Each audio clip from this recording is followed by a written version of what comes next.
warahmatullahi wabarakatuh.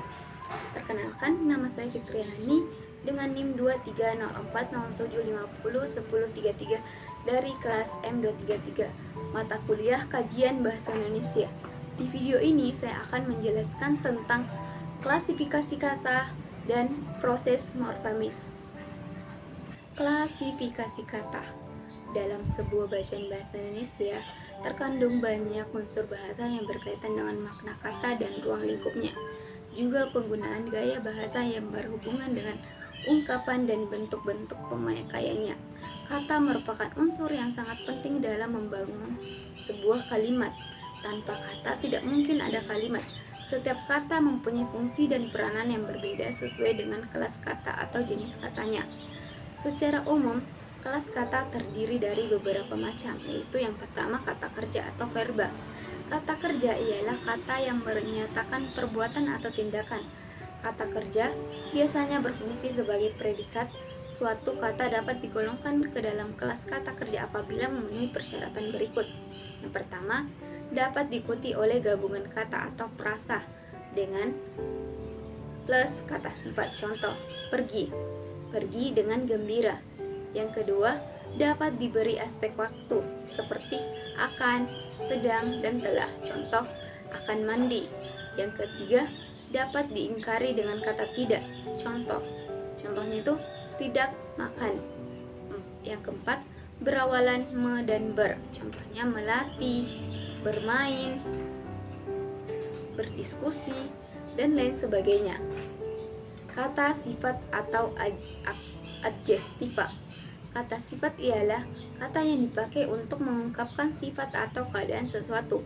Misalnya keadaan orang, binatang, benda, dan kata sifat berfungsi sebagai predikat. Suatu kata dapat digolongkan ke dalam kelas kata sifat apabila memenuhi persyaratan berikut. Yang pertama, dapat diawali dengan kata sangat, paling, dan diakhiri dengan kata sekali. Contohnya, indah, sangat indah, atau indah sekali. Yang kedua, dapat diberi awalan se dan ter. Contohnya, luas, jadinya seluas atau terluas. Yang ketiga, dapat diingkari dengan kata tidak. Contohnya, murah atau tidak murah. Yang ketiga, kata keterangan atau adverbia. Kata keterangan atau adverbia adalah kata yang memberikan keterangan pada verba, adjektiva, nomina predikatif, atau kalimat. Berikut adalah macam-macam adverbia. Yang pertama, adverbia dasar bebas. Misalnya alangkah, agak, akan, amat, niat, dan niscaya. Yang kedua, adverbia turunan terbagi atas 3 bentuk berikut. Yang pertama, adverbia reduplikasi, misalnya lagi-lagi, lebih-lebih, paling-paling. Yang kedua, adverbia gabungan, misalnya belum boleh, belum pernah, atau tidak mungkin. Yang ketiga, adverbia yang berasal dari berbagai kelas, misalnya terlampau, agaknya, harusnya, sebaiknya, sebenarnya, dan secepat-cepatnya. Yang keempat, kata benda atau nomina. Kata benda ialah kata yang mengacu pada benda, orang, konsep, ataupun pengertian yang berfungsi sebagai objek dan subjek. Suatu kata dapat digolongkan ke dalam kelas kata apabila memenuhi persyaratan berikut. Yang pertama, dapat diikuti oleh frasa yang plus sangat. Contoh kata mobil, mobil yang bagus atau mobil yang sangat bagus. Yang kedua, beri hubungan pe, an, pe atau an, per atau an, ke atau an. Contohnya permainan. Yang ketiga, dapat diingkari dengan kata bukan. Contohnya itu kata saya, bukan saya. Yang kelima, kata ganti atau promina. Kata ganti atau promina adalah kata yang dipakai untuk mengacu pada nomina lain. Promina berfungsi untuk mengganti kata benda atau nomina. Contohnya, aku sudah mencoba membujuknya. Yang keenam, kata bilangan atau numeralia. Kata bilangan atau numeralia adalah kata yang dipakai untuk menghitung banyaknya orang, binatang, dan benda. Contohnya, ibu membeli gelas selusin. Yang ketujuh, kata tugas. Kata tugas dapat dirinci menjadi 4 jenis kata, yaitu yang pertama kata depan atau preposisi. Kata depan adalah kata yang menggabungkan dua kata atau dua kalimat. Contohnya,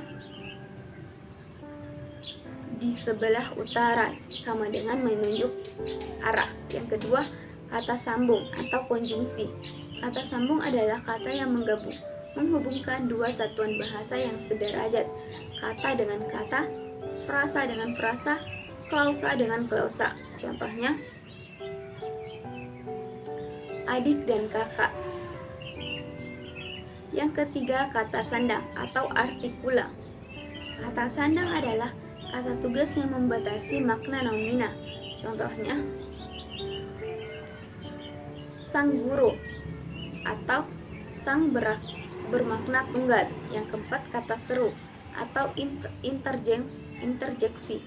Kata seru adalah tugas yang digunakan untuk mengungkapkan seruan hati. Contohnya, aduh, kakiku sakit sekali. Yang kelima, partikel.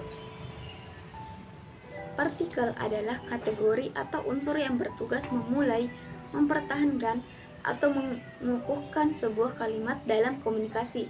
Unsur ini digunakan dalam kalimat tanya, perintah, dan pertanyaan atau berita. Contoh partikel: lah, kah, ta, de, dong, ke, dan pun. Kita baru saja mempelajari kelas kata beserta ciri-cirinya. Dalam suatu wacana tentu terdapat berbagai kata, frasa, dan kalimat. Kita dapat merinci setiap kata berdasarkan kelas katanya. Proses morfemis. Yang pertama, afiksasi. Afiks selalu berupa morfem terikat dan dapat ditambahkan pada awal kata dalam proses yang disebut prefikasi. Dalam akhir kata bisa disebut sufiksasi.